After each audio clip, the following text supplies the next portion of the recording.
Let's start by opening up this desktop computer, focusing on the CPU and taking a look at what's inside. Here we have an integrated circuit, or die, which we'll refer to as a chip. This chip has 24 cores, a memory controller, a graphics processor, and many other sections.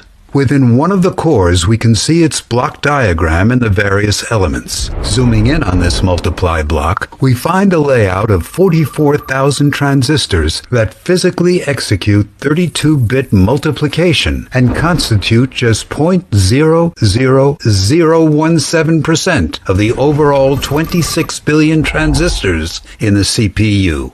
Zooming in even further, we see layers of metal wires or interconnects, and at the very bottom are the transistors that form the basic logic gates. Note that these layers of metal interconnects aren't floating, but rather the empty space that you see is filled with insulating materials, thus providing structure and preventing the metal wire layers from touching. Furthermore, here we're only showing the transistors at the bottom and 5 layers of metal interconnects, with vias traveling vertically between the layers. In actuality, there are a total of 17 metal layers of wires in the CPU, and each successive set of levels uses larger and larger interconnects. At the bottom are local interconnects that move data around this 32-bit multiply circuit. In the middle are intermediate interconnects that move data around the core. And at the top are global interconnects that move data around the entire CPU. You might be wondering, how small are these transistors? Zooming in again and past the interconnect layers,